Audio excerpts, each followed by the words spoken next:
Uy, Virgie! Kayo po pala, Aling Pasing. 1 linggo din kayo nawala ng pamilya mo ah. Kailan pa kayo dumating? Kagabi lang po kami nakauwi. Mabuti pa kayo, masaya ang naging bakasyon. Samantalang ako dito 1 linggong naperwisyo dahil sa alaga ninyong aso. Lilinawin ko lang po, Aling Pasing ha. Hindi po kami nagbakasyon lang mag-anak. Namatay po ang kapatid ng asawa ko, kaya kinailangan naming umuwi ng probinsya. Ano bang pagkakaiba nun? Tsaka, ano po ang problema sa aso namin? Wala na kasing ginawa kundi tumahol maghapon at magdamag. Hindi po ganon si Rookie. Siguro kapag nandiyan kayo, hindi maingay ang aso ninyo. Isipin mo nga 1 linggo kayong wala. Pasensya na po kung naingayan kayo sa tahol ng aso namin. Kung pwede lang sana namin siyang isama hindi namin siya iiwan dito. Hindi lang sa ingay ng aso ninyo ako nagtiis. Maging sa amoy ng ihi at dumi niya. Palagi ko pong kausap ang nakababata kong kapatid. Alam ko pong umaga at hapon, nililinis niya ang bahay ng alaga namin. Kaya malabo po yung sinasabi ninyo. Parang pinalalabas mong sinungaling ako ah. Hindi naman po sa ganon. Tama na nga ang usapang to. Ayoko na sanang mauulit ito ha. Kung aalis kayo at magtatagal, huwag niyong iiwan ang alaga ninyo. Sa edad kong to hindi na dapat naaabala ang pamamahinga. Pasensya na lang po ulit. Hindi maiiwasan sa mga kapitbahay na meron talagang taong reklamador kahit na maliliit na bagay. Sa paulit-ulit na reklamong natatanggap, nakakaubos naman talaga ng pasensya. Kapag mas nangibabaw ang galit, lagi may kapahamakan na nagbabadya na sa huli pagsisisihan din. Mapagpalang araw sa inyo, Miss Gwen, at sa lahat ng kapwa ko taga-subaybay sa inyong channel. Ako po si Virginia. Pero mas kilala sa palayaw na Virgie sa aming lugar. 37 na ang edad sa kasalukuyan. Tubong Iloilo po ako at ang asawa ko naman taga Cebu. Dito na po kami sa Cavite nagkakilala ng asawa ko at bumuo ng pamilya. Nagkakilala kami nun sa isang electronic company na pagmamay-ari ng Hapon. Doon nagsimula ang pag-iibigan namin. May 2 din kaming anak at parehong nag-aaral. Mula nang magbuntis ako sa panganay ko, naging full-time housewife na ako. At rumarakit na lang sa pagluluto kapag merong order sa akin. Sa ngayon, hiwalay na muna kaming mag-asawa. Pero maayos ang aming samahan alang-alang sa mga anak namin. Isa rin po ako sa nainganyo na sumulat at magbahagi ng kwento ko para magbigay ng aral at inspirasyon na rin sa mga kapwa ko taga-subaybay. Ang aga mo namang umuwi ngayon. Akala ko mamaya ka pa Hindi ako nag-overtime ngayon Para kasing wala pa ako sa wisyo magtrabaho. Naghatid ka ba ng order? Wala akong order ngayon. Kinausap ko lang si Miko kaya pumunta ako kina tatay. Bakit? May problema ba sila doon? Wala naman. Huwag mong sabihin may nirereklamo na naman siya sa atin. Ganun na nga. Kararating lang natin Ano na naman ang nirereklamo niya? Ang alaga nating si Rookie. Wala na daw ginawa kundi tumahol Pati daw yung amoy ng ihi at dumi na aamoy niya. Sana sinabi mo na meron kamo tayong pinagbilina na mag-aalaga at maglilinis. Sabi ko nga. Kaya yun, kinausap ko si Miko. Sabi naman ng kapatid ko, unang araw pa nga lang daw nagrereklamo na si Aling Pasing. Gusto na nga raw sana niyang iuwi si Rookie kung hindi lang siya nag-aalala sa mga kapitbahay nila doon. Pati nga daw siya, sinita na ang aga-aga nagpupunta dito. Naririnig daw niya tong pagbubukas ng gate. Nakakangilo daw. Ay, pambihira talaga si Aling Pasing. Pati aso, pinagdidiskitahan niya. Ibang klase talaga. Lahat na lang inirereklamo ng matandang yun Hindi ko lang akalain na pati aso irereklamo niya. Nandito na naman tayo Siguro naman hindi na siya magrereklamo. Sana nga. Kasi naririndi na rin talaga ako. Kilala sa lugar namin si Aling Pasing na mareklamo sa lahat ng bagay. Dati nga araw-araw siyang nasa barangay hall para ireklamo ang hina ng tubig, ang malimit na pagkawala ng kuryente, at kahit ang truck ng basura. Dahil isang beses lang daw kumuha ng basura sa loob ng 1 linggo. Kaya halos lahat ng kapitbahay galit sa kanya. Kahit kasi may mga okasyon tulad ng birthday, oras na maingayan siya, sinusugod niya para pagsabihan na nakakaistorbo sa kanya ang ingay. Ang iba nagpapasensya na lang dahil may edad na rin. Anong meron dyan sa court, ha? May gagawin ho yatang liga ng basketball eh. Ay nako, hindi na naman ako nito makakatulog ng mahimbe. Ilang araw lang naman po yan. Kahit na. Palibhasa kasi hindi ikaw ang maiistorbo sa ingay nila. Naiingayan din naman ako. Kaya lang, pinapalawak ko na lang ang pangunawa ko. Tsaka minsan lang naman po yan. Wala akong pakialam kung minsan lang ganapin ng liga. Basta nakakaistorbo sila. Aling Pasing, matuto din po sana kayong makisama. Hindi nyo ba naiisip na paano kung may masamang mangyari sa inyo? Syempre, mga kapitbahay pa rin ang dadamay sa inyo. Sino naman ang may sabi sa'yo na kailangan ko ng tulong nyo, ha? Hindi po natin masasabi ang mangyayari. Buti sana kung may kasama kayo kahit isang anak. Siguro yan ang gusto mong mangyari, ang mapahamak ako, no? Kahit kailan po, hindi ako naghangad ng masama sa kapwa ko. Pare-pareho lang naman kayo eh.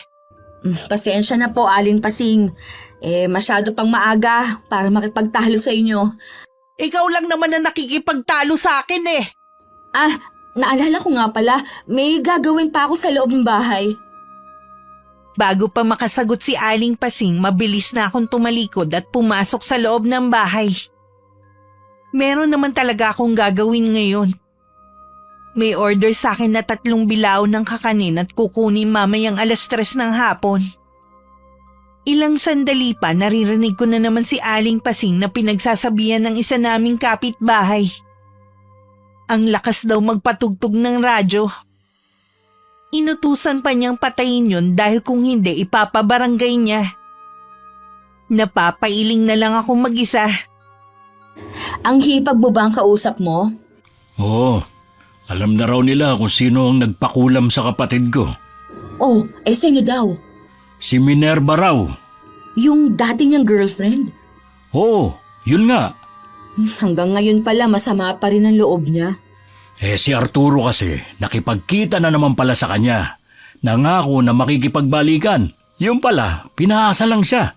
Kaya siguro pinakulam na niya. Babaero naman kasi yung kapatid mo. Pero, hindi sapat na dahilan yon para ipakulam niya. Hindi man lang inisip na maliliit pang maiiwan ng mga anak. Galit nga raw pinuntahan ni Natatang ang bahay ni Minerva, pero wala na siya sa tinitiran nito. Hindi ako makapaniwala na sa ganda niyang yon, may lahi pala silang mangkukulam. Alam kaya ni Arturo ang lihim nilang yon? Malamang hindi. Mabuti pa, ipasa Diyos na lang natin na nangyari sa kapatid mo. Siguradong hindi na babalik sa lugar ninyo si Minerva. Yun na nga sinabi ko kay Irene. Sino ang mag-aakalang meron pa palang gumagawa ng kulam sa panahon ngayon? Baka nga wala nang naniniwala sa ganun eh. Sa probinsya na lang buong paniniwala tungkol sa mga kababalaghan, lalo na pagdating sa kulam. Oo nga. Maiba nga pala ako. Nabanggit ba sa iyo ni Kaiser na balak siyang bigyan ng tuta ng kaklase niya? Oo. May lahi daw eh. Mabuti naman para may kasama na si Rookie. Nalulungkot din kasi yun, lalo na kapag pare-pareho tayong wala rito sa bahay. Ang inaalala ko lang, baka mamaya magreklamo na naman si Aling Pasing. Ay naku, oras na magreklamo siya, susungal-ngaling ko talaga ang bibig ng matandang yun. Huwag mo nang patulan. Nakakapikon na rin kasi minsan eh. Kahit walang kwenta, nirereklamo niya. Sa tagal na natin na kapitbahay siya, hindi ka pa nasanay sa ugali. Kahit sino na may mahabang pasensya, mapupuno na rin sa kanya, no? Naiintindihan ko naman, pero huwag ka nang makisali sa iba na galit sa kanya. Oo na, Wala rin naman akong panahon para makipagtalo sa kanya. Nawala din naman sa isipan ko si Aling Pasing dahil sa kaabalahan ko. Kung nung mga nakaraan, puro palabas ang pera namin, ngayon naman ang dami ng order sa akin. Hindi na nga ako magkamayaw sa pagluluto.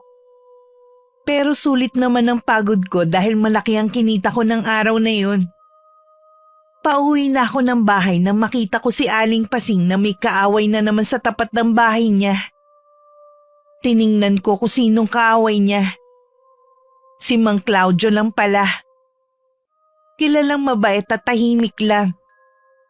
Dala ng kuryosidad, tumigil ako para makiusyoso katulad ng iba. Bastos kang matanda ka eh. Para kang walang pinagkatandaan. Oy, kayong bastos! Para kayong walang kapitbahay ah! Dis oras na ng gabi, nagbibidyoke pa kayo! 10:00 pa lang ng gabi tapos na ang kantahan dito. Kwentuhan lang ginawa ng mga bisita. Minsan na nga lang umuwi ang anak ko. Tapos sisirain mo pa. Wala akong pakialam! Basta tumahimik kayo! Ikaw ang tumahimik at huwag nang lumabas ng bahay nyo. Oras na mag-ingay ulit kayo mamaya. Hindi lang yan ang gagawin ko sa inyo. Kapag hindi mo tinanggal ang mga basurang itinapa mo sa tapat namin, sinasabi ko sa'yo, ipapatawag kita sa barangay. Doon tayo mag-aharap. Sa tingin mo matatakot mo ko, ha? Alam ko na hindi. Pero oras na ng gulo ka pa rito. Ibabalik ko sa'yo mga ginagawa mo. Gawin mo lang! Puro ko na lang reklamo. Pero kami nagpapasensya lang sa mga ginagawa mo.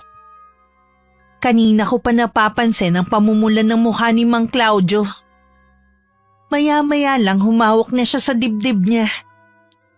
Nataranta na rin ang asawang nasa tabi niya at ang anak na dalaga.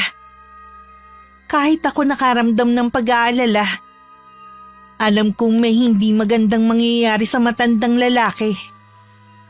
Ilang sandali lang nabuwal na siya at nataranta na ang mga tao. Samantalang si Aling Pasing naglakad na parang walang nangyari pabalik ng bahay niya. Nakita ko pang naisakay sa kotse si Mang Claudio para dalhin sa ospital. Naiusal ko na lang na sana hindi namang grabe ang nangyari sa kanya. Kararating pa lang ng isang anak galing ibang bansa na 10 taon din bago nakauwi dahil TNT. Kaya naiintindihan ko ang pananabik nilang mag-asawa sa anak. Kaya halos araw-araw may handaan sa kanila. Isa sila sa may order sa akin kaya malaking tulong talaga sila sa akin. Patay na si Mang Claudio. Ha? Akala ko ba na itakbo pa sa ospital? Sino nagsabi sa'yo? Yung panganay na anak nilang si Raymond. Kanina lang daw madaling araw. Nakita ko kasi na dumating siya, kaya kinumusta ko na rin ang ama. Nakakabigla naman ang balitang yan. Isa si Mang Claudio sa mabait at maaasahang kapitbahay natin dito. Oo nga eh. Matindi ba talaga ang pagtatalo nila ni Aling Pasing? Oo. Tapos, napansin ko na mapula ang mukha ni Mang Claudio. Alam siguro ng asawa at anak na hindi na maganda ang lagay nito kaya inawat na. Kaso, yung si Aling Pasing ayaw pang tumigil. Ay sana naman makonsensya siya sa nangyari. Wala yatang pakiramdam matandang yun eh. Ay ano daw ba kasi inireklamo ni Aling Pasing? Maingay daw kasi mula nung dumating ang isang anak ni Mang Claudio. Hindi naman ah. Di sana tayo nakakarinig dahil tayo mas malapit sa bahay nila. Yun na nga eh. Tsaka, lalo yatang nagalit si Mang Claudio nang itapon ni Aling Pasing ang mga basura sa loob ng bakuran nila. Bastos talaga ang matandang yun. Kaya nga, dahil sa pagiging reklamador niya, may isang buhay ang nawala. Mula nang iburol si Mang Claudio, hindi na namin nakita pang lumabas si Aling Pasing. Minsan pa nga nakita kong walang ilaw ang bahay niya. Naisip ko tuloy na baka umalis siya. Ayon naman sa usap-usapan, sabi ng asawa at mga anak ng matandang lalaki, ipinapaubaya na lang nila sa may kapal ng nangyari. Ganong kabuti ang pamilyang naiwan ni Mang Claudio. Nakumpirma ko naman sa isa naming kapitbahay na tindera sa palengke. Madaling araw daw nang makita niya si Aling Pasing na may dalang bag at sumakay ng tricycle. Duwag pala ang matandang yun eh. Mabunga nga lang. Sinabi mo pa, Sana man lang hinarap niya si Aling Madi at ang mga anak. Marami talaga mga taong katulad niya. Saan kaya nagpunta ang matandang yun? Di ba may mga anak pa naman siya? Baka nagpunta siya sa isa sa mga yun. Masama mang sabihin, pero sana huwag na siyang bumalik. Sigurado na marami ang matutuwa. Palagay ko, nagpapalamig lang yun. Naririnig ko nga sa lamay na mas marami ang natutuwa sa pag-alis ni Aling Pasing. Ibig sabihin, marami talaga ang nagagalit sa kanya. Sana naman magbago na siya pagkatapos na nangyari. Yun din ang hiling ko na sana hipuin na ang puso niya. Maging mabuti na lang sana siya. Isama natin si Aling Pasing sa dasal natin at maging si Mang Claudio. Naway makayanan ng pamilya niya ang pagsubok na ito sa kanila. Isang linggo rin ibinuro ng labi ni Mang Claudio. May mga hinintay pa kasing mga kamag-anak na manggagaling pa sa ibang lugar. Tuwing lumalabas ako noon ng bahay, hindi ko maiwasang sulyapan ang bahay ni Aling Pasing. Wala pa ring ilaw yun, ibig sabihin lang nun hindi pa siya dumarating. Kahit pigilan ko ang sarili, nakakaramdam pa rin ako ng inis sa matandang kapitbahay namin. Dumating ang araw ng libing ni Mang Claudio. Halos buong barangay yata ang nakipaglibing. Katunayan na napakabuti niyang tao. Lahat kasi handang makidalamhati at ihatid siya sa huling hantungan. Matuli na lumipas ang buwan. Nagpa siya ang pamilya ni Mang Claudio na umalis na sa bahay na yon. Ilang araw na silang wala nang biglang dumating si Aling Pasing. Aling Pasing! Dumating na pala kayo. Kailan pa? Kagabi lang ako dumating. Nabalitaan niyo naman siguro ang nangyari kay Mang Claudio. Sinakto niyo pa talaga na umalis kayo. Bakit? Wala ba akong karapatang magbakasyon? Pwede niyo naman sanang gawin niyo sa ibang pagkakataon. Bakit kailangan pang itapat ninyo sa pagkamatay ng tao? Malay ko ba namang mamamatay si Claudio? Alam niyo naman na dahil sa inyo kaya inatake si Mang Claudio. Lumalabas tuloy na parang kayong kriminal na tumakas. Bakit ako ang kailangan sisihin mo, ha? May sakit siya kaya inatake. Kung wala kayong kasalanan, sana man lang humarap kayo sa pamilya niya. Uunahin ko pa ba yung kesa sa pagbabakasyon ko, ha? Ang sabihin niyo, wala talaga kayong konsensya. Tama lang na kayong sisihin sa pagkamatay niya. Para sabihin ko sa'yo, wala talaga akong konsensya. Mabuti nga namatay na ang matandang yun Hindi ba kayo natatakot na baka bumalik sa inyo mga binibitiwan ninyong mga salita? Hindi, kaya tigilan mo na ako. Huwag po kayong mag-alala. Mula ngayon, hindi ko na kayo kakausapin. Nitingnan man lang, hindi ko na ho gagawin. Siguruhin niyo lang na wala akong maririnig sa inyo na kahit anong reklamo.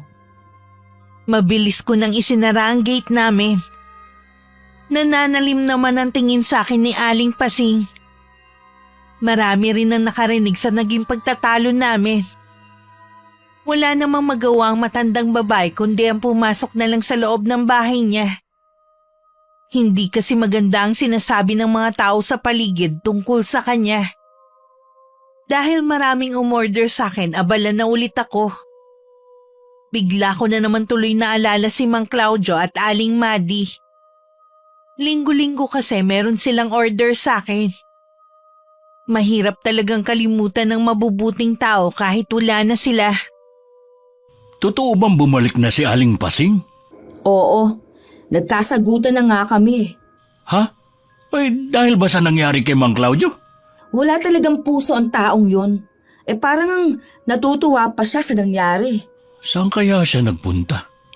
Tama ba? Sa mga anak nga siya nanggaling? Hindi ko alam. Sana, hindi na lang siya bumalik. Mabuti pa, iwasan mo na lang siya. Kilala kita Alam ko na ubos na ang pasensya mo sa kanya. Iiwasan ko naman talaga siya kahit pader lang ang pagitan ng bahay natin sa kanya, no? Ayoko lang na siya ang lalapit sa akin para magreklamo na naman. Kung wala namang dahilan, hindi yun magrereklamo. Para naman hindi mo kilala ang kapitbahay natin. Tingin ko, kulang lang sa pansin Kaya kahit walang kwentang bagay, inirereklamo niya. Ayoko lang kasi na baka sa galit mo, mapatulan mo siya. Kahit naman kasi magtalo kayo maghapon, hindi rin naman kasi yung tatanggap ng mali niya. Alam ko naman yun eh.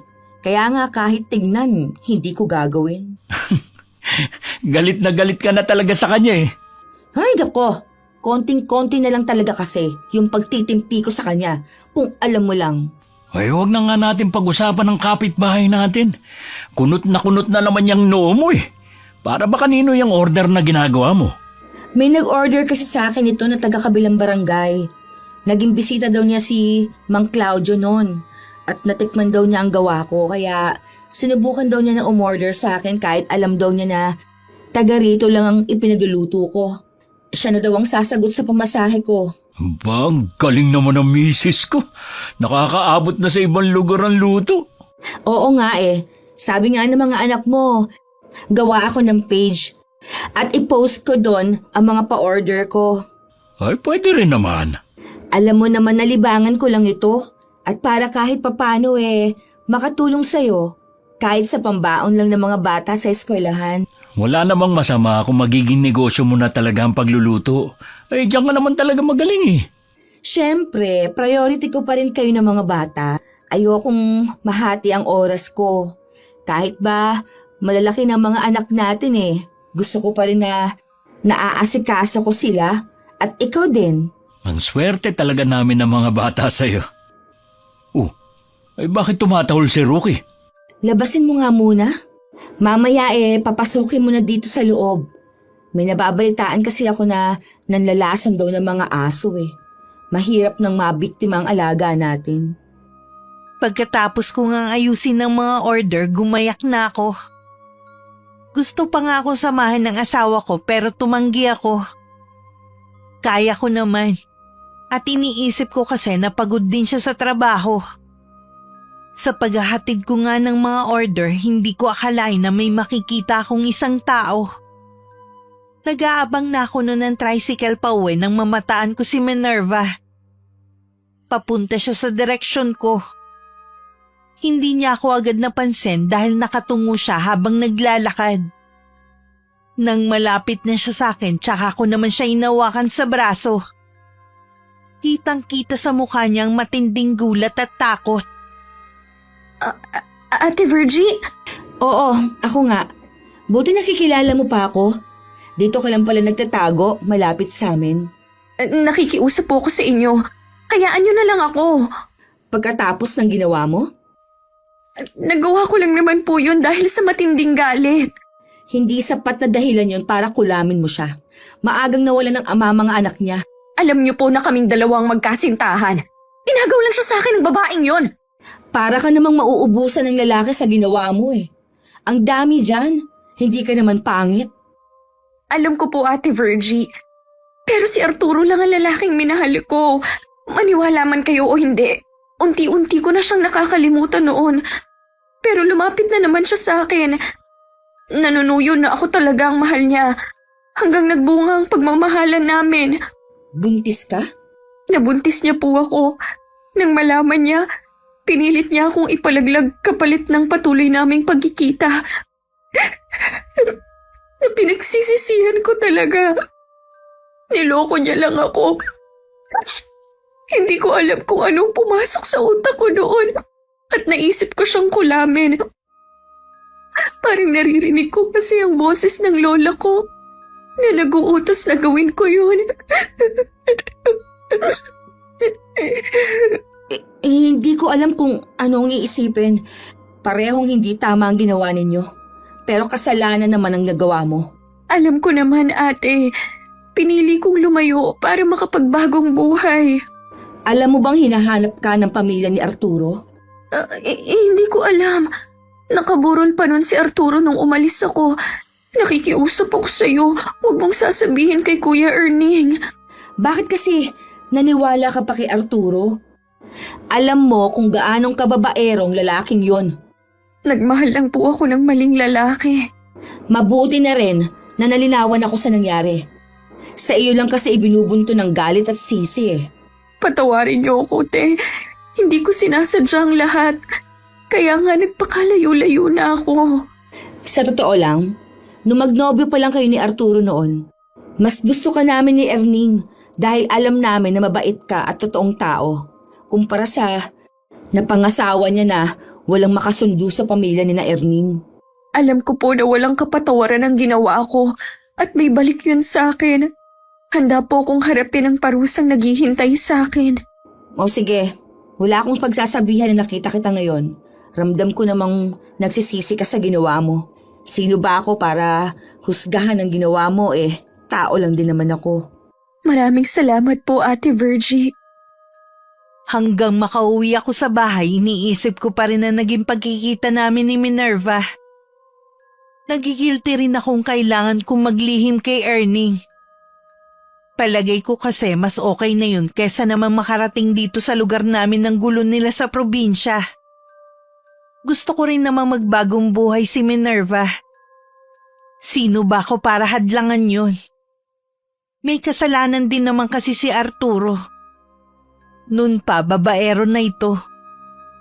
Masama man ang ginawa ng dating nobya, tama lang naman yun sa kanya. Ilang beses pa akong tumanggap ng order sa lugar kung saan kami nagkita ni Minerva. Malapit lang pala ang tinitirhan niya doon. Makailang beses pa kami nagkita at nagkausap. Nilaman ko rin nagtatrabaho siya bilang kasambahay. Uwian nga lang daw siya 3 beses lang sa isang linggo pumupunta sa amo. Mukhang napapadalas yata ang pagdi-deliver mo sa kabilang barangay Oo. Marami kasing umu-order sa akin doon. Ayos lang naman kasi sagot nila yung pamasahe ko.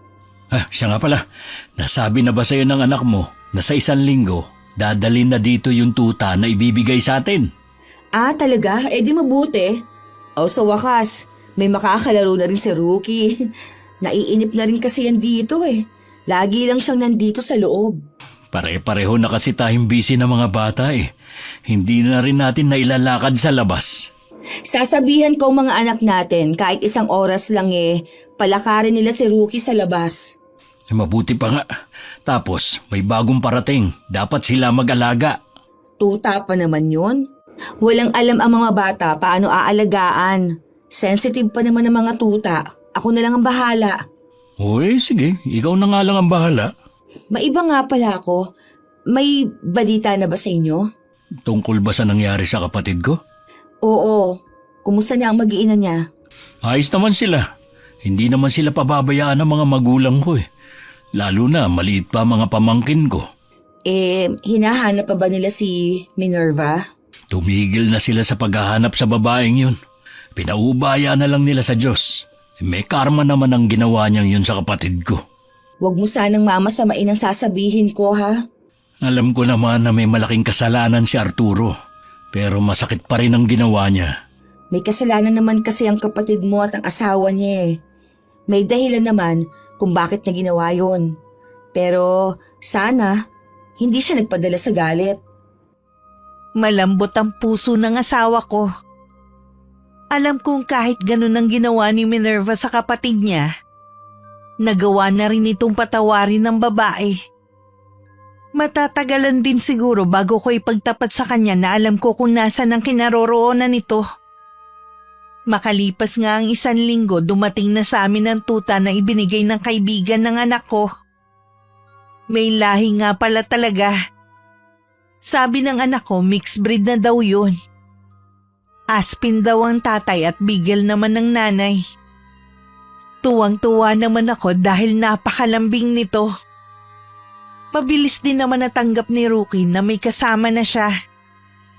Lingid pala sa akin, yun ang pagmumula na naman ng malaking gulo sa pagitan namin ni Aling Pasing.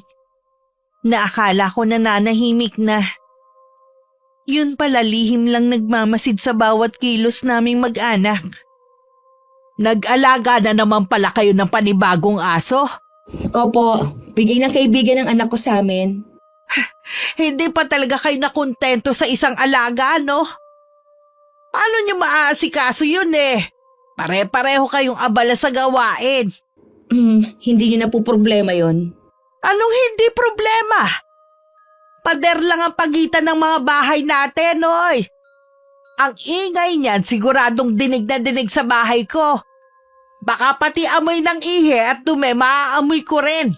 Sa totoo lang po, halos lahat ng mga bahay dito may alagang aso. Bakit ba kami lang ang pinag-iinitan ninyo ha? Yung mga sinasabi mo naman malalayo ang bahay. Tayo magkapit-bahay lang. Huwag po kayo mag-alala. Kapag nagkapera kami, patataasin ko ang pader para hindi na po ninyo maririnig ang ingay at maaamoy ang sinasabi ninyong panghe ng dumi ng mga alaga namin. Alam mo kasing may mga kapitbahay ka. Nag-alaga pa kayo ng mga aso. Grabe na nga ang pagtitiis ko sa isa ninyong alaga dinagdagan mo pa. Nag-uumpisa na naman po kayo Nakalimutan niyo na ba ang una nating usapan ha? Hindi ko alam ang sinasabi mo. Basta alisin mo yung istorbo mong mga alaga. Wala talaga kayong kadala-dala, no? Namatay na nga si Mang Claudio dahil sa inyo, nag-uumpisa na naman kayong magreklamo sa walang kwentang bagay. Wala akong kasalanan sa nangyari sa kanya. At huwag mong ibahin ang usapan Huwag niyo pong sagarin ang pasensya ko sa inyo. Marami na pong naiinis sa inyo na taga rito. Baka gumawa na kami ng hakbang para mapaalis kayo sa lugar na to. Sa akala mo ba matatakot mo ko, ha? Alam ko pong lahat ng tao may kinatatakutan. Kaya huwag kayo magpanggap na matapang. Binabalaan kita. Kung ayaw mong lasunin ko yung mga alaga mo, i-dispatcha mo ang mga yan. Kung makapag-utos kayo, parang gamit lang ang pinag-uusapan. May buhay din po ang mga alaga namin. Wala sabi akong pakialam. O pues, wala din po akong pakialam sa reklamo ninyo. Kung ayaw ninyong pakawalan ko si Rookie at ipahabol kayo, umalis na kayo. Natakot naman si Aling Pasing. Lalo na nang marinig niya ang sunod-sunod na tahol ng alaga namin. Sinira tuloy na matandang babae ang araw ko. Kapag ganun pa naman, wala ako sa mood na kumilos. Naiintindihan ko naman ng iba na hindi mahilig sa hayop. Pero iba naman kasi ang kapitbahay namin na lahat na lang nirereklamo niya. Hindi ko na rin binanggit sa asawa ko nangyaring pagtatalo namin ni Aling Pasing. Pero yung matanda inabangan si Erning at nagsumbong. Anong klaseng asawa bang meron ka ha, Erning? Hindi marunong rumespeto sa matatanda. Siguro pala sagot din siya sa mga magulang niya at kahit sa mga biyanan niya. Wala kayong karapatan na pagsalitaan ng hindi maganda ang asawa ko. Hindi nyo naman talaga siya ganun kakilala Anong hindi? Sa pagsagot-sagot niya sa akin, ipinakilala na niya ang tunay niyang pagkatao. Kung totoo man po na sinagot niya kayo, siguro napuno na siya sa inyo. Kilala ko si Virgie. Magalang siya sa mga nakatatanda sa kanya dahil ganun sila pinalaki ng mga magulang nila. Natural lang naman na ipagtanggol mo siya dahil asawa mo. Pero sana naman pagsabihan mo siya. Pagsasabihan ko po si Virgie. Pero sana naman tigilan nyo na rin ang pakikialam nyo sa mga buhay namin. Hoy, kahit kailan hindi ko ugali na makialam sa ibang tao. Gusto ko lang naman na tahimik na mamuhay. Lahat naman ng tao ganun ang gusto. Pero kung hindi rin kayo magbibigay, pareho nating hindi makukuha ang tahimik na pamumuhay na gusto natin.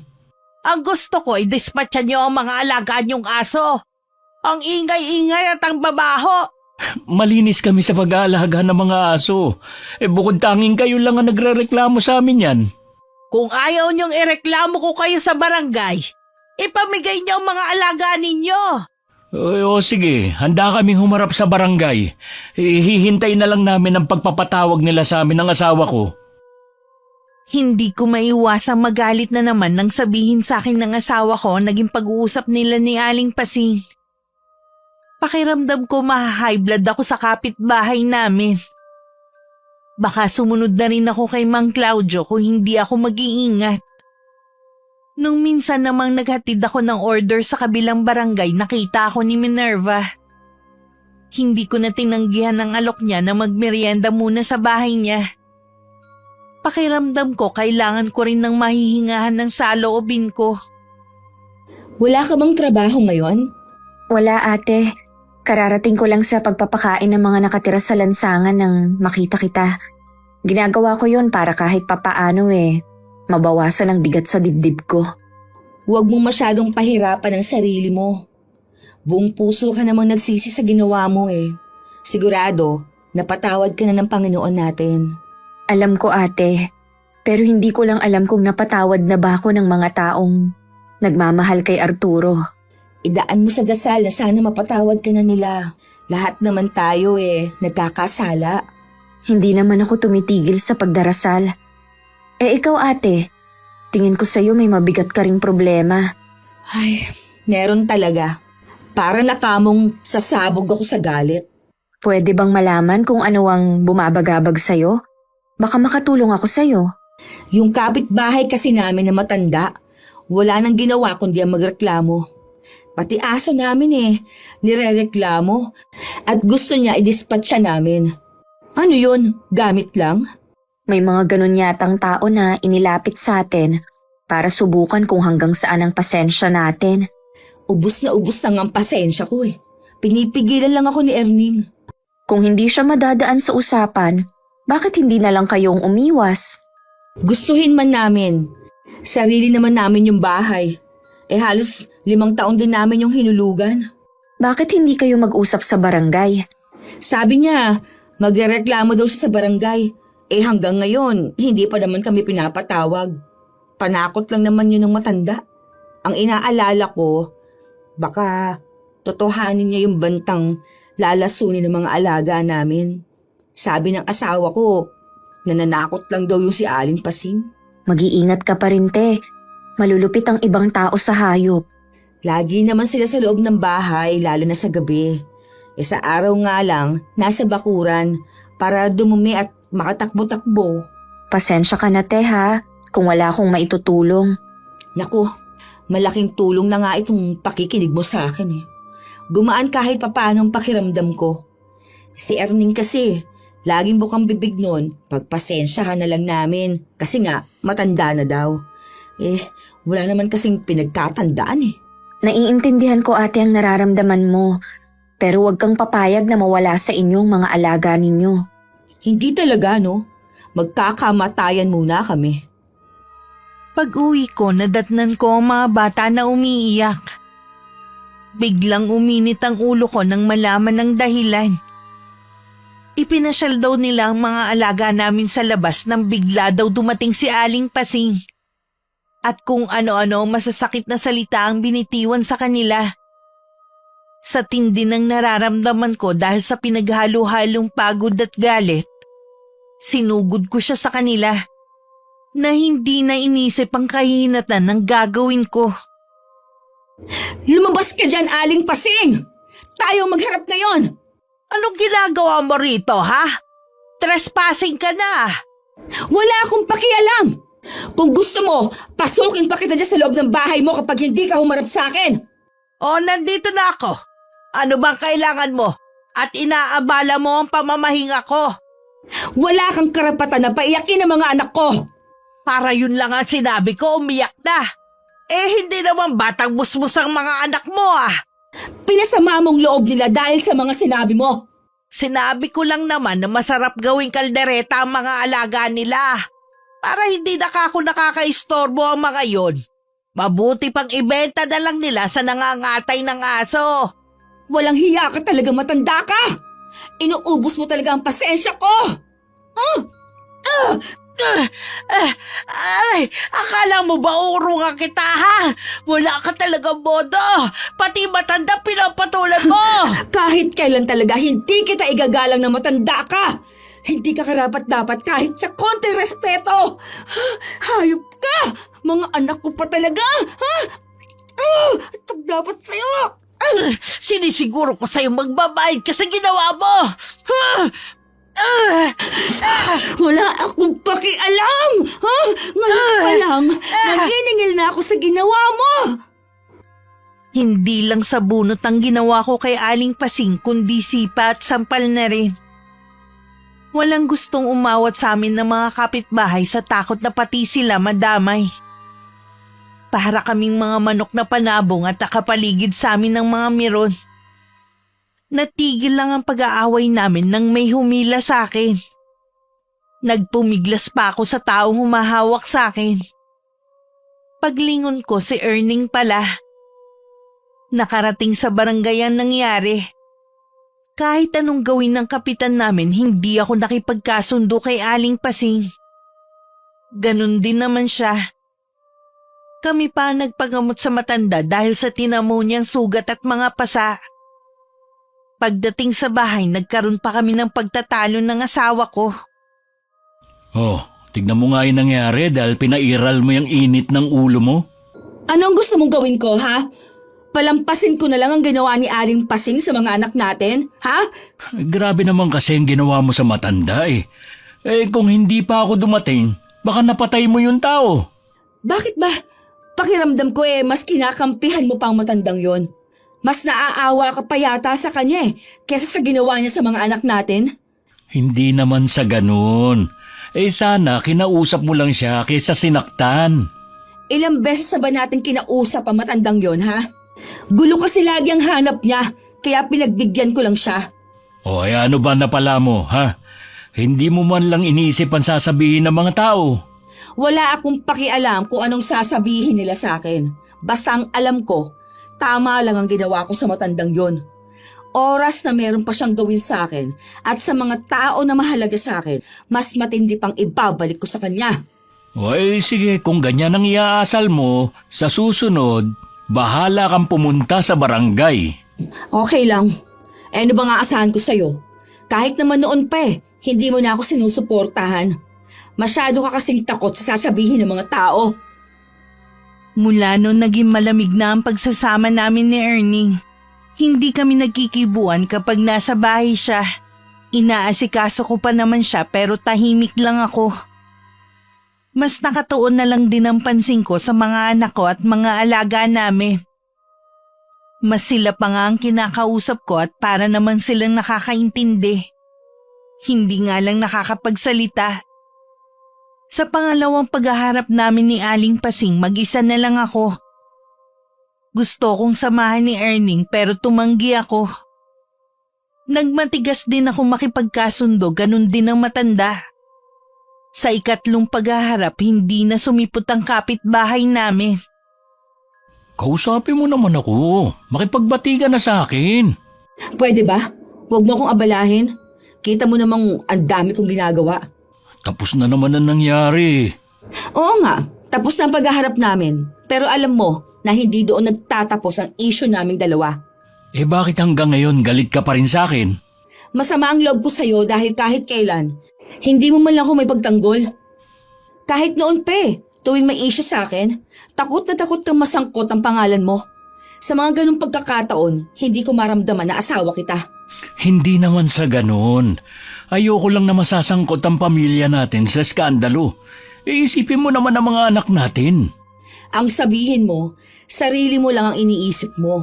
Yang image mo sa mga kabarangay natin. Alam mo na noon pa man, palengkera at palaban nang napangasawa mo. Kung hindi mo pala ako tanggap, di sana hindi na lang tayo nagsama. Akala ko kasi magbabago ka pa. Hindi ko akalain na lalo kang lalala. Di lumabas din na hindi mo pa rin ako tanggap. Tanggap kita, kaya nga kita pinakasalan eh. Tigilan na nga natin to. Ay, ang hirap mo namang kausap. Talaga, lalo na kapag galit ako. Mas lalo pang lumala ang tampuhan namin ni Ernie. Wala akong dapat sisihin kundi si Aling Pasing. Parang nananadya ang kapitbahay namin. Dahil tuwing lalabas ako ng gate namin, nandun siya. Lagi tuloy sira ang araw ko. Pilit ko na lang siyang iniiwasan at mas tinuon ko pa ang panahon ko sa ginagawa ko. Dahil wala naman talaga akong kaibigan at ayoko rin namang ipaalam sa pamilya ko ang problema namin ng asawa ko. Kay Minerva ko hinihinga ang bigat ng dinadala ko. Pasensya ka na ha. Tuwing pumupunta ako, puro problema na lang ang sinasabi ko sa'yo. Ayos lang yon ate. Naiintindihan naman kita. Mabuti nga, dito ka pumupunta. Huwag mong itago sa dibdib mo ang nararamdaman mo. Minsan nga, sa sobrang bigat na mga alagang aso ko na lang ang kinakausap ko sa bahay namin. Buti pa sila. Hindi nila ako hinuhusgahan at nakikinig lang sila. Kahit hindi sila nagsasalita, Alam nila ang nararamdaman nyo. Mabuti pa nga sila kakampi ko eh. Asawa ko ni minsan, hindi man lang ako naipagtanggol. Ganyan yata ang pamilya nila. Ganon din kasi ang ugali noon ni Arturo.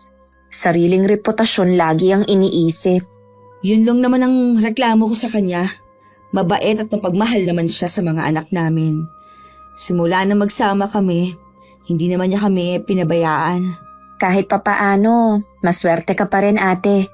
Huwag mo sanang hayaan na masira ang pagsasama ninyo dahil sa isang pangyayari na hindi nyo kontrolado. Hindi naman siguro aabot sa paghihiwalay ang tampuhan na masyado na kaming matanda para pahabain ang away namin. Nagpapalipas lang kami pareho ng galit. Kumusta pala yung kapitbahay nyo? Wala pa rin pagbabago. Ang dami pa rin reklamo sa ibang tao. Sakit nga sa ulo ang mga ganon.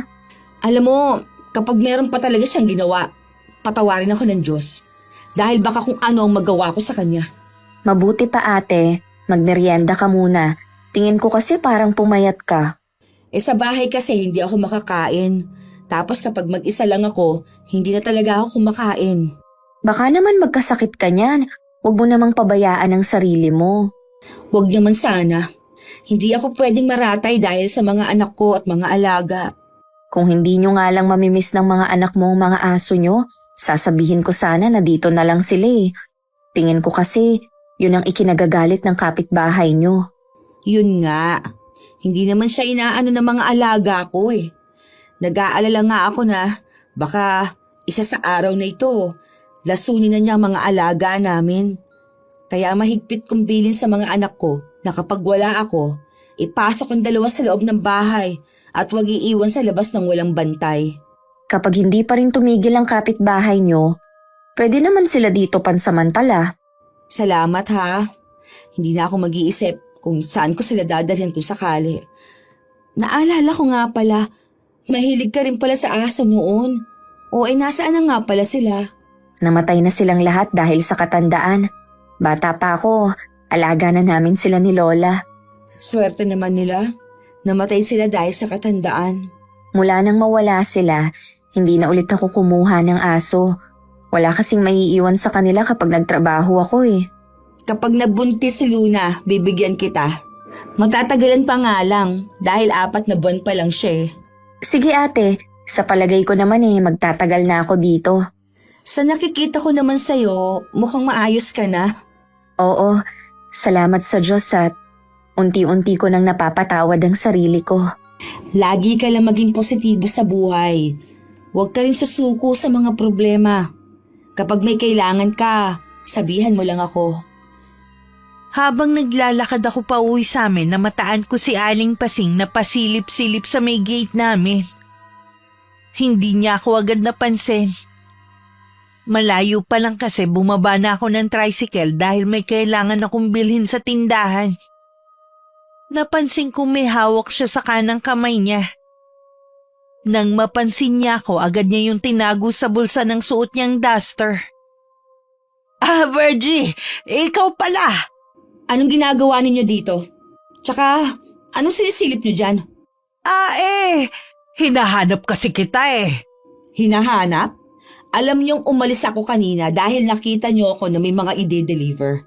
Tapos sasabihin niyong hinahanap ninyo ako? Kung ayaw mo maniwala, edi wag. Hindi talaga ako naniniwala. Nandito pa sa labas sa mga alaga namin. Siguro, may masama kang binabalak ano? May nakita akong hawak mo kanina eh. Ano yon ha? Hoy Virgie, tigilan mo ako ha. Baka naman gusto mong ipabarangay kita ulit. Ano ka mo? Hindi ka na nga sumipot sa huli nating paghaharap eh. Huwag mo akong tinatakot ha. Kahit saan tayo magkita, hindi kita uurungan. Tama nga ang asawa mo. Palengkera ka nga talaga. At saan mo naman narinig na sinabi yan ng asawa ko, ha? Totoo, di ba? Palengkera ka. Huwag ka na magtaka kung iwang ka niya. Ako ba talaga? Inuubos mo ang pasensya ko, ha? Ano ba nangyayari dito? Eto kasi matandang to eh. Nahuli ko na may masamang binabalak sa mga alaga natin. Sinungaling ka talagang babae ka. Baka ikaw yon. Mabuti pa, Aling Pasing.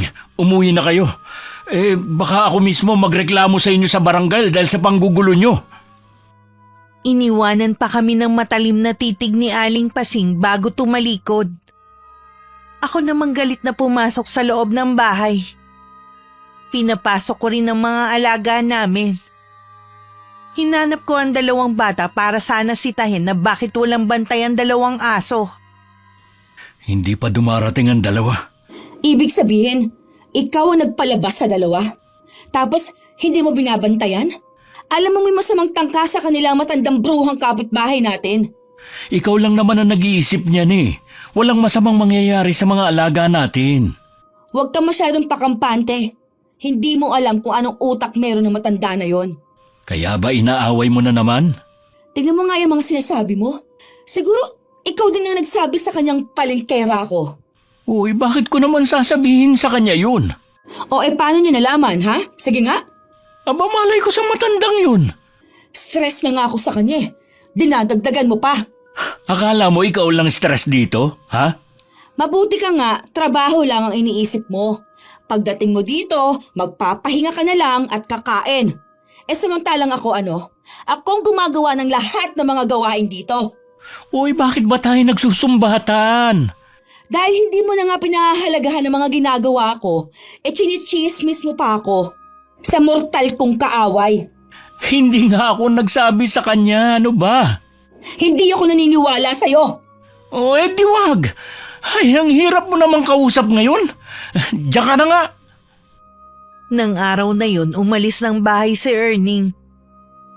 Kaming 3 lang ng mga anak namin ang naghapunan. Hindi na naman sila nagtanong kung bakit wala pa ang ama nila. Alam naman kasi nilang meron kaming hindi na pagkakasunduan na mag-asawa. Kahit galit ako kay Erning, hindi ko pa rin maiwasang mag-alala. Dahil malalim na ang gabi, wala pa siya. Panay din ang tingin ko sa orasan sa dingding. Hinihila na ako ng antok nang maramdaman ko ang pagdating niya. Nagpanggap na lang akong tulog. Pinakiramdaman ko siya na nahiga sa tabi ko. Nasisiguro kong nakainom siya dahil amoy alak siya. Kinabukasan naman maaga siyang umalis.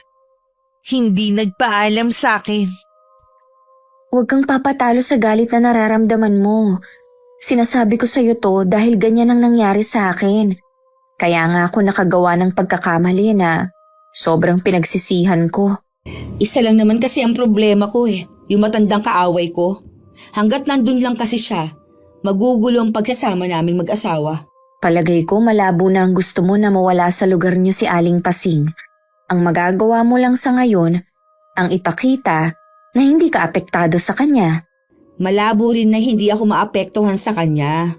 Makita ko lang siya kahit sa malayo kumukulo talaga dugo ko sa kanya Lalo ka lang nun aasarin kapag nakita niyang napipikon ka.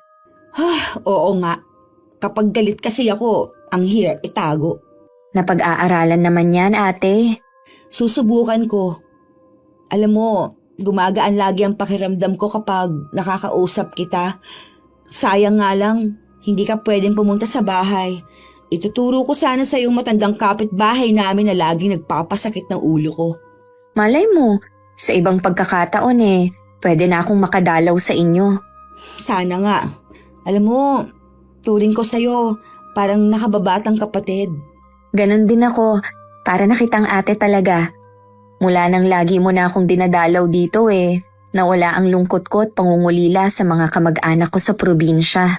Kapag malamig na ang sitwasyon, pwede ka na umuwi sa inyo. Matatagalan pa siguro. Sabi kasi ng malapit kong pinsan, lagi pa rin daw nagtatanong ang pamilya ng asawa ni Arturo tungkol sa akin. Kung tutuusin, may kasalanan naman sila Kinonsinti nila ang kaanak nila para tuluyang mapikot si Arturo noon. Ganyan din ang iniisip ko dati. Pero mas sinisisi ko na si Arturo nung huli. Sana hindi na lang sila lumapit ulit at nangako ng pag-ibig niya. Ay, wag na nga natin siyang pag-usapan. Nalulungkot ka na naman mula ngayon, saradong usapin na si Arturo. Sige, siya nga pala, kung kailangan mo ng tulong magsabi ka lang. Ang ibig kong sabihin tungkol sa kapitbahay mo. Baka gusto mo siyang turuan ng leksyon para magtanda. Ang ibig mo bang ipahiwatig ang kulamin siya? Ganun nga. Minerva, masama yan. Akala ko ba nagbago ka na? Bakit sinasabi mo yan? Nagbago na nga ako. Pero alam naman natin na hindi na mawawala ang kaalaman ko sa kulam. Tsaka sa masamang tao ko naman ito gagamitin. Nakikita ko kasi na nahihirapan ka na sa kapitbahay nyo. Hay nako, wag mo na ulit babanggitin ang tungkol sa bagay na yan. Wala akong balak na gumante gamit ang kulam. Pasensya ka na ha, Ate Virgie. Hindi ko na ulit sasabihin. Ang ayoko lang kasi yung lalo kang malugmok sa kasalanan. Mag-focus ka na lang sa pagbabagong buhay mo. Pagdating ko sa bahay, naabutan ko si Aling Pasing nakausap ang mga anak ko. Pinapasok ko ang 2 bata at ako ang humarap sa kanya. Pinagsalita ko muna siya kung ano na naman ang nirereklamo niya. Maingay daw ang mga anak ko at ang mga tropa nito.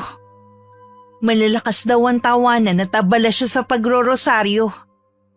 Hindi daw siya makapag-concentrate sa ginagawa niya. Maka-Diyos po pala kayo? Hindi kasi halata. Pwede ba, Virgie? Hindi ako nagpunta rito para makipagtalo. Sawayin mo naman ang mga anak mo. Parang hindi mga nag-aaral Yan naman ang motibo ninyo ang makipagtalo tuwing pupunta dito. At kayo naman, parang walang pinagkatandaan. Hindi na nga pala nakakapagtaka na iba na ang ugali ng mga kabataan ngayon. Dahil sa mga katulad mong magulang. Hindi na nga marunong magpalaki na maayos konsentidor pa. Wala kayong karapatan na questionin ang pagiging ina ko. Kayo nga Hindi ko naman kinu-question kung anong klaseng pagpapalaki ang ginawa sa inyo ng mga magulang mo. Bakit kaya ganyan ka, no? Na nadala mo hanggang pagtanda mo? Talagang matalas yung dila mo Hindi ko yan itatanggi. Lalo na kapag ikaw ang kaharap ko. Lumalabas talaga ang tunay kong ugali. Kapag hindi mo pinagsabihan ng mga anak mo at mga kaibigan nila, sa barangay na naman tayo maghaharap. Gawin nyo na lang. Tapos hindi na naman kayo haharap. Hay nako. Huwag mo nga akong tinatawanan ha. Sa nakakatawa naman kasi ang sinasabi ninyo Wala na kayong ginagawa kundi ipanakot ang barangay. Kulang na nga lang isuka kayo Sa ginagawa mong pambabastos sa akin, lalayo sa'yo ang grasya. Hindi rin.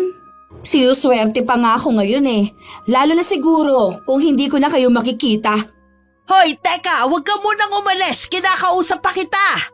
Bastos talaga. May araw ka rin sa akin. Madalas ko pa rin nakikita na sumisilip si Aling Pasing sa gate namin pero hindi ko na lang pinapansin. Sinabihan ko na rin ang mga anak ko na iwasan ang matandang babae at huwag nang pansinin ng mga sinasabi. Nang araw na yun, walang pasok pero may project na kailangan gawin ng panganay ko. Kaya sa bahay na lang sila gumawa ng 3 niyang kaklase. Habang nasa kusina ako at naghahanda ng merienda, nasa labas naman ang asawa ko at naglilinis ng bakuran namin. Napansin ko na biglang tumahimik sa labas. Nagtaka ko na ang bilis naman niyang natapos ang gawain niya. Pagkabigay ko sa merienda sa anak ko at sa mga kaklase niya, lumabas ako sandali. Nakita kong kausap niya si Aling Pasing. O ngayon, tsaka mo sabihing sinungaling ako gaya ng gustong palabasin ng asawa mo. Dinig ang malakas na tawanan ng anak mo at mga kaklase niya. Ako ba gumawa na ng ingay na naistorbo kayo? Pasensya na kayo. Pagsasabihan ko na lang ang anak ko. Dapat lang. Ilang beses na ako nakiusap kasi dyan sa asawa mo Pero hindi siya mapakiusapan. Nagagawa pa niya akong tawanan. Mabuti na lang nakita kita. Mas maayos ka pang kausap kaysa kay Virgie. Madaling kausap si Erning kesa sa akin dahil nauuto niyo siya. Mas maayos lang kasing kausap ang asawa mo kaysa sa'yo. Pumasok ka na lang sa loob ng bahay, Virgie. At sabihan mo ang mga bata na huwag masyadong malakas ang boses. Maingay na ba sa'yo? Ang tawanan ng mga bata? O masaya sila eh. Tapos pipigilan mo dahil sa reklamo ng matandang yan? Hindi ko sila pinipigilan. Pwede naman silang magsaya ng hindi nakakaistorbo sa kapitbahay. Bukod tanging ang matandang yan lang naman ang nagre-reklamo palagi. Hindi nga tayo nakasisiguro eh kung naririnig ba talaga sa bahay niya ang ingay. Saradong-sarado naman ang bahay niya. Baka nakita lang niya ang pagdating ng mga kaklase ng anak natin, kaya yan nagre-reklamo na kunwari maingay. O, kita mo yan. Pinagbibintangan mo pa ako na gumagawa lang ng kwento. Totoo naman kasi eh. Tama na, Virgie. Ang mabuti pa, pauwi mo na lang ang mga kaklase ni Kaiser. Hindi ko gagawin yon para lang paboran mo yung matandang bruha na yan. Tama na sabi. Hindi ka ba talaga titigil? Sige, kampihan mo ang matandang yan. Pasikat ka rin kasi ano? Mas gusto mong kampihan ng iba kesa sa sarili mong pamilya. At ikaw ha, matanda ka? Natutuwa ka ba na may nasasira kang pamilya? Ha? Ikaw ang sumisira sa pamilya mo dahil sa pagiging palengkera mo. Palengkera pala ha? Ano ba? Susugurin mo na naman eh. Baka lalo ka mapahamak. Bitiwan mo nga ako! Aling Pasing, pwede ba umalis na kayo? Ako nang bahala dito. Hoy! Bumalik ka dito! Duwag! Mas nasunod pa rin ng asawa ko. Pinauwi na niya ang 3 kaklase ng anak namin kahit hindi pa natatapos ang project na ginagawa. Halos hindi pa nga nangangalahati ang meriendang ginawa ko para sa kanila. Si Kaiser naman dahil napaya sa mga kaklase at sama ng loob, nagkulong na lang sa kwarto nilang magkapatid. Sige, ipagpatuloy mo lang yung ginagawa mo. Mas kampihan mo ang ibang tao. Hindi ko na kasalanan kung balang araw, magising kang malayo ng loob ko sa'yo at ng mga anak natin. Ikaw ang madalas kasama nila dito sa bahay. Ikaw dapat ang nagpapaliwanag sa kanila na mga kailangan nilang gawin. Kahit kailan, hindi ako nagkukulang sa paalala sa mga anak natin. Nakikita mo naman, magagalang at mababait silang bata. Ilang beses na ba silang sinita ng matandang yon, ha? Kahit kailan, hindi sila sumasagot. Mas gusto nila na umiyak na lang. Tama lang na hindi nila sagutin. Hindi katulad mo. Parang nanay mo na nga yung matandang yun eh. Kung sagutin mo, parang kasing edad mo lang. Nakakahiya ka. Nakakahiya pala ako, ha? O sige, edi maghiwalay na lang tayo. Humanap ka ng babaeng hindi mo ikakahiya. Sa kwarto na ng mga bata ako natutulog. Naglalagay na lang ako ng banig sa sahig. Hindi ko na rin kasi kayang makatabi siya sa higaan. Madalas din ako umiiyak kapag alam kong ako na lang ang gising. Hindi ko na rin inaasikaso si Erning sa umaga. Madalas bago ako magising, paalis na siya papuntang trabaho. Kahit ang 2 naming anak, nasa akin ng simpatya. Noon ko lang napag-isip-isip na kapag meron kaming hindi pagkakaunawaan mag-asawa, doon ko lang nakikita ang mga kapintasan ng bawat isa. Na dati hindi ko nakikita o sadyang binabaliwala ko lang dahil sa pagmamahal. Hindi pa rin tumigil si Aling Pasing. Sa pagkakataong yun, mga alaga ko na namang aso ang pinupunterian niya. Mahigpit kulit binili na ng mga anak ko na wag iiwan sa labas ang 2 na walang bantay. Narinig din yun ng asawa ko na nasa sala lang ng mga oras na yun. Okay lang ba na bukas dalhin ko muna dito sina Rookie at Luna? Oo naman ate, welcome naman dito sa bahay ang mga alaga mo. Kahit magtatatakbo pa sila dito sa loob ng bahay hanggang labas walang magbabawal. Bakit nga pala nagbago ang isip mo? Masama kasi ang kutob ko Ewan ko ba? Hindi ko may paliwanag. Malakas talaga ang kutob nating mga babae. Wala namang masama kung susundin mo. Dapat nga nung isang araw ko pa dadalhin. Hindi ko naman mauna ang pagdadala dito dahil sa dami ng order sa akin. Bukas naman nandito lang ako sa bahay. Kaya kahit anong oras, pwede mong dalhin dito sina Rookie at Luna. Ngayon pa lang nagpapasalamat na ako sa'yo. Wala yun. Sabi ko naman sa'yo kahit anong tulong handa akong ibigay. Mas mabuti ka pa sa asawa ko. Nalulungkot ako sa nangyayari sa inyo ng asawa mo. Para kasing habang tumatagal, lalong lumalaki ang away nyo. Sa 12 taon kasi namin pagsasama, ngayon ko lang nakita ang tunay niyang ugali. Ganun yata kapag sobra mong mahal ang isang tao, bulag ka sa mga kapintasan niya. Sa bagay na yan, pareho tayo at handa pa rin magtiis. Ang tanga-tanga ko eh. Ang tagal ko naging tanga. Ngayon ko lang naisip na kaya pala hindi niya ako maipakilala sa mga kaibigan niya.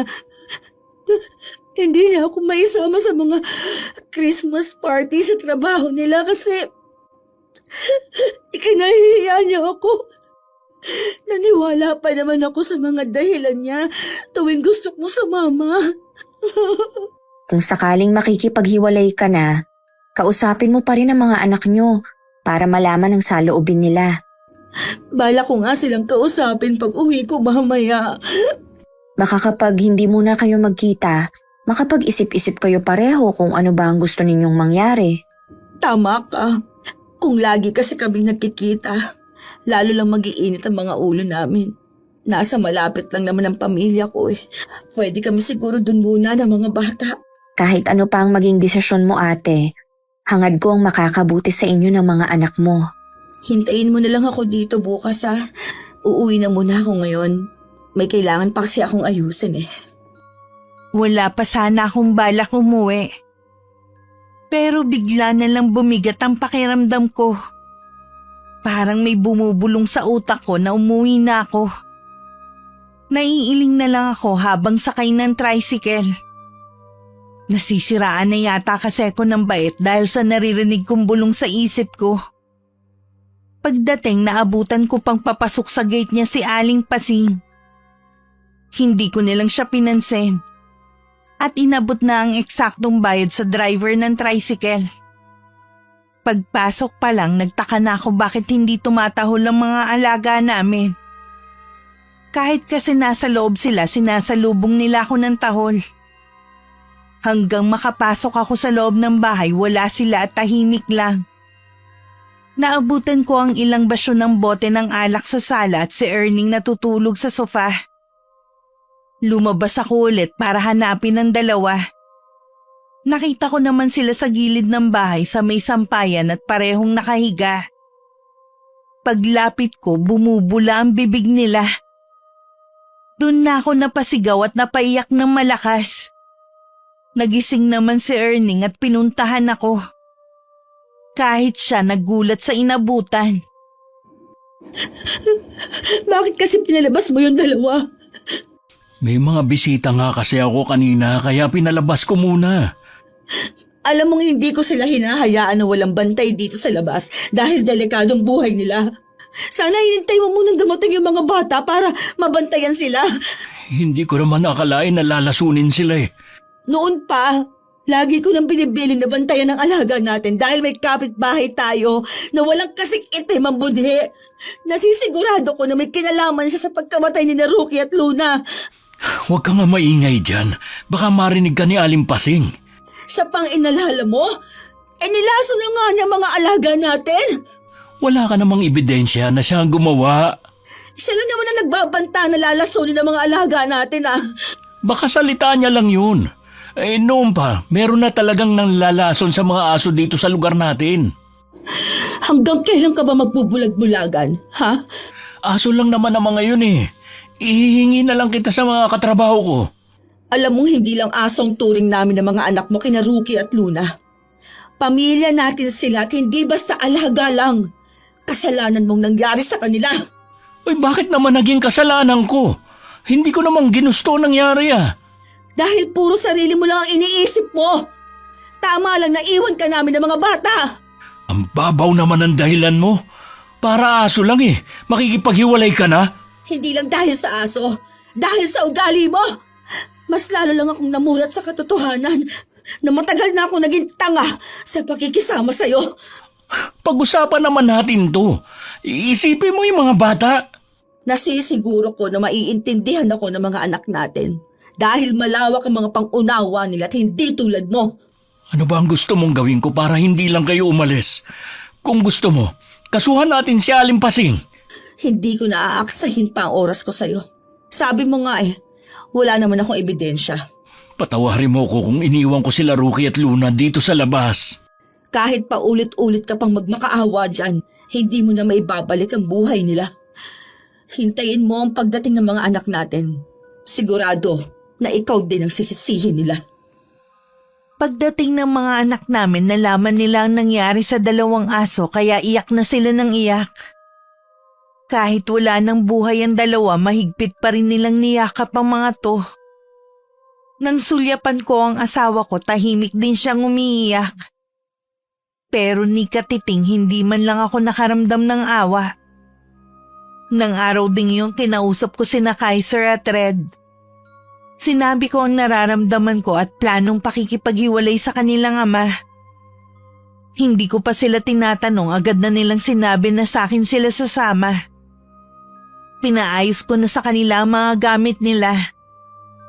Alam na rin ng kapatid ko na si Miko ang pag-uwi namin sa bahay. Nagsabi siya na susunduin na lang niya kami. Bakit ba kailangang humantong sa ganito? Ang tagal kong naging bulag! Salamat kay Aling Pasing. Minulat niya mga mata ko sa mga kapintasan mo. Pwede naman natin pag-usapan ang problema Sana noon pa, hindi yung pinalala mo pa. Lalo pang dinagdagan ng sama ng loob ko. Akala mo siguro magtitiis pa rin ako na kasama ka. May hangganan ng lahat ng ginagawa mo. Harap-harapan mo kung ipinapahiya sa harap pa mismo ng kaaway ko. Virgie, nagmamakaawa ako sa'yo. Na magmakaawa. Baka masira lang ang image mo sa mga tao Hindi bali ng ako na lang ang ikalat mo na parang palengkera. Total, hindi mo naman ako hihaharap sa mga kaibigan mo. Virgie! Red, Kaiser, nandyan na yata sa labas ang tito Miko ninyo. Mauna na kayo lumabas. Bago sumakay ng sasakyan na dala ng kapatid ko, tiningnan ko muna ang bahay ni Aling Pasing. Alam kong nasa loob lang siya ng bahay niya. Nagingit-ngit pa rin ang kalooban ko dahil sa ginawa niya. Kahit kailan hindi ko rin siya mapapatawad. Hanggang makasakay, nagmamakaawa pa rin ang asawa ko na huwag kaming umalis. Pagdating sa bahay, ipinaliwanag ko naman sa mga magulang ko ang nangyari. Kahit sila nagagalit sa asawa ko at ganun din sa kapitbahay namin. Kahit sa kanila kasi nakakaabot ang ugali ni Aling Pasing. Ilang araw din bago ako nagpakita kay Minerva. Pagdating pa lang sa bahay niya, yumakap na ako habang umiiyak. Ikinuwento ko rin ang nangyari at pag-iwan ko sa asawa ko. Sabi na nga may masamang nangyari kaya ngayon ka lang nagpakita. Araw-araw ngang pumupunta si Erning sa bahay pero hindi ko siya hinaharap. Dapat hinayaan ka muna niyang mapag-isa. Kinausap na siya ng mga magulang ko. Hindi ko alam kung makikinig siya. Basta ako, desidido na makipaghiwalay sa kanya. Alam naman niya na hindi lang ito sa pagkamatay ng 2 alaga namin kundi pagkawala na rin ng tiwala ako sa kanya. Alam ko ate, kakayanin mong mag-isa. Dahil malakas ang loob mo at madiskarte ka naman. Sigurado din na hindi ka pababayaan ng pamilya mo at nandito rin ako. Salamat ha. Isa kasi nagpapalakas ang loob ko. Siya nga pala. Kaya ako nandito. May hihingin sana akong pabor sa'yo Alam mong hindi kita hihindian. Ano ba yon? Gusto kong magbayad si Aling Pasing sa ginawa niya sa mga alaga ko. Gusto mong kulamin ko siya? Oo, pangako. Ito ang una at huling beses akong hihiling sa'yo ng ganitong pabor. Hindi kasi ako matatahimik Gabi-gabi kong naririnig ang ungol ni Rookie at Luna sa panaginip ko. Nagmamakaawa sila sa akin na bigyan ko ng hustisyang pagkamatay nila. O sige, gagawin ko yan. Pero matanong ko lang, sigurado ka na bang si Aling Pasing ang lumason sa 2? Nabanggit mo kasi dati na laganap ang panglalason sa lugar ninyo. Sigurado ako na siya lang ang gumawa nun. Pag uwi ko kasi ng araw na yon, nakita ko naman siyang papasok sa bahay niya. At ilang beses din niya akong pinagbantaan na lalasunin ng mga alaga ko. Kahit litrato lang niya, sapat na. Meron ka ba dyan? Oo, meron ako. Nakunan ko siya ng litrato gamit ang cellphone ko. Ngayon pa lang, isipin mo nang nabigyan na ng hustisya ang mga alaga mo. Salamat sa'yo ha. Gusto kong magbayad siya sa mga ginawa niya. Mabigat pa rin ang kalooban ko dahil sa nangyari. Naiiyak pa rin ako tuwing naaalala ko ang paghihirap ni Naruki at Luna. Parang ayoko na tuloy mag-alaga ulit dahil sa mga katulad ni Aling Pasing na malulupit sa mga hayop. Sinunod ko rin ang bilin sa akin ni Minerva. Na tuwing 3:00 ng hapon usalin ko ng 3 beses ang dasal sa salitang Latin na isinulat niya sa kapirasong papel. Bago ko yung ginawa, umusal din ako ng paghingi ng tawad sa may kapal. Alam ko kasing mali ang gumante pero hindi rin kasi ako matatahimik. Erneng! Kayo po pala, Aling Pasing. May kailangan po ba kayo? Kararating mo lang ba galing trabaho? Oo, Ilang araw ko na yatang hindi nakikita ang mag-iina mo. mahigit 1 linggo na silang hindi umuwi dito sa bahay. Ibig mo sabihin, hiwalay na kayo ni Virgie? Parang ganun na nga. Ano naman ang dahilan? Aling Pasing, magsabi nga kayo ng totoo. Kayo ba lumason sa mga alaga naming aso? Hindi ko alam ang sinasabi mo, iho. Wala pong gagawa nun kundi kayo. Huwag mo kong pagbibintangan kung wala naman kayong maipakita na pruweba. Alam ko lalabas din ang totoo. Baka nga sa bibig nyo pa mismo manggaling na kayo nga lumason sa mga alaga namin. Para ka na ring asawa mo. Aray, ano ba tong kumagat sa mukha ko? Isang bubuyog. Lintik talaga. Ang sakit. Tama lang sa'yo na apak-apakan. Tigilan nyo na yan. Durog na yung insekto. Palibhasa kasi hindi ikaw ang kinagat. Baka uwi na nga. Naiiling na lang ang asawa ko habang nakatingin sa papalayong matandang babae. Yun na rin ang huling araw na nakita niya ito. Panay pa rin ang suyo niya sa akin pero hindi pa rin ako humaharap. Kinakausap naman siya ng mga anak namin. Pinangakuan din niya na bibigyan ng bagong tuta ang magkapatid pero tumanggi ang mga yon. Ang dahilan nila sa kanilang ama baka lasunin na naman. Hindi kasi ganun kabait ang mga kapitbahay namin sa aso. Minsan galing sa amin sa earning nadatnan niyang may lalaking naghihintay sa tapat ng gate. Noon lang niya nakita yun. Alanganin pang ngumitito sa kanya. Nagpakilala naman yun sa kanya, Greg ang pangalan. Anak ni Aling Pasing. Hindi na kasi magandang lagyan ng nanay ko. Hindi ko alam na may sakit pala ang nanay mo. Kaya pala halos 1 buwan ko na siyang hindi nakikitang lumalabas. Ilang doktor lang tumingin sa kanya pero hindi pa rin siya gumagaling. Kaya naisip namin na ipatingin siya sa albularyo. Nakumpirma nga po namin na kinukulam siya. Ang sabi po sa amin, tanging kapatawaran lang po ng taong yun na makakapagpagaling kay inay. Kaya ka ba nandito ngayon? Marami na po ako napuntahan ng mga bahay. Ako na pong humihingi ng kapatawaran sa kanila kung may nagawa mang masama si inay. Nakaaway din ang asawa ko ang nanay mo. Pero malabo na siya magpakulam kay Aling Pasing. Pwede bang makausap ang asawa niyo? Matagal na silang hindi umuwi dito ng mga anak ko eh. Dahil nga rin sa nanay mo, kaya ako iniwan na mag-iina ko. Patawarin niyo na si inay. Pakisabi rin sa asawa niyo. Uy, nasan nga pala ang nanay mo? Nasa bahay lang siya. Hindi na nga siya lumalabas eh. Ang tanging pag-asa na nga lang mapatawad siya ng taong kumulam sa kanya. Marami kasing nakaaway ang nanay mo, kaya mahirap magturo kung sino ang gumawa nun sa kanya. Pero tama rin naman ang ginawa mo na humingi ng tawad sa lahat ng mga taong nagawa niya ng masama. Dala ng kuryosidad sa nangyari kay Aling Pasing, dinalaw to ng asawa ko sa kanila.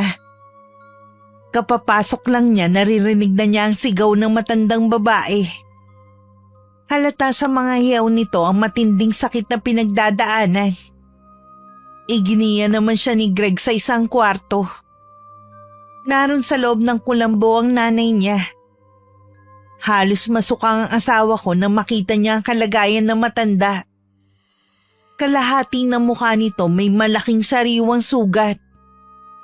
Inuuod na rin ito.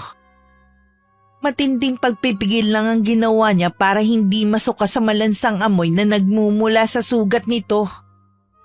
Mabuti naman dinalaw mo ko. Nabalitaan ko kasi nangyari sa inyo. Totoo nga pala talaga ang kulam. Kung hindi pa nangyari sa akin hindi pa ako maniniwala. Sana gumaling kayo agad. Hanggat hindi ako napapatawad ng taong gumawa nito sa akin, patuloy ako magdurusa. May pinaghihinalaan ba kayo kung sino gumawa nito sa inyo? Marami akong nakaaway pero ang asawa mo lang ang palaban sa akin. Pakisabi naman sa kanya na patawarin na niya ako. Inaamin ko na ako ang lumason sa mga aso ninyo.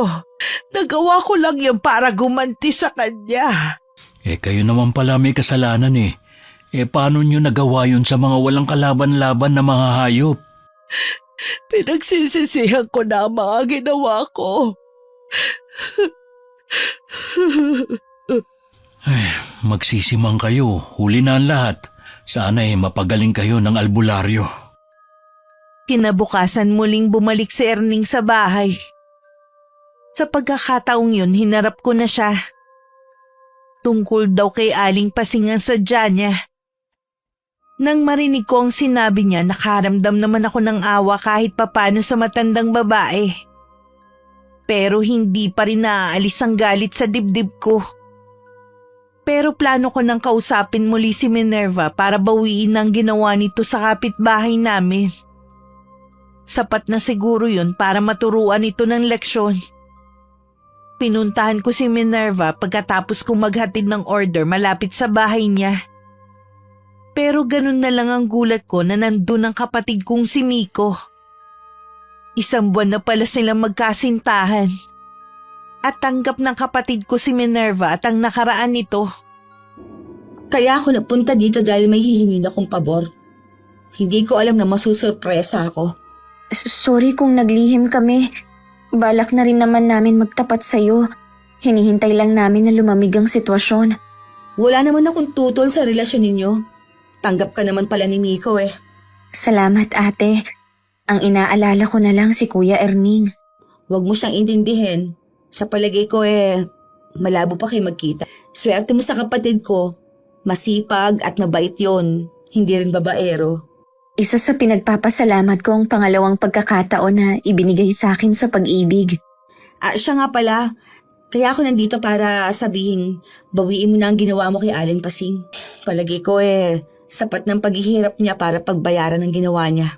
Kung nagsisisi na ba siya sa ginawa niya at napatawad mo na siya, kusa nang mawawala ang karamdaman niya. Salamat. Ayoko rin kasing mabuhay sa puro galit eh. Hindi ako makakapagsimula kung may dinadala pa rin ako sa dibdib ko.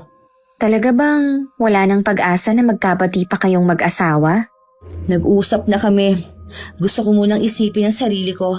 Bumalik sa trabaho. Total, malaki naman na mga anak ko. Bahala na kung magkakabalikan pa kami. Siguro gusto mo lang mahanap muli ang sarili mo. Dahil mula nang mag-asawa ka, sa kanila mo na inilaan ang buong buhay mo. Ganun na nga. Natutuwa ako na sa wakas, magiging kapamilya ka na rin namin. Iba talaga magbiro ang tadhana. Sino ang mag-aakala na magiging hipag ko pa si Minerva?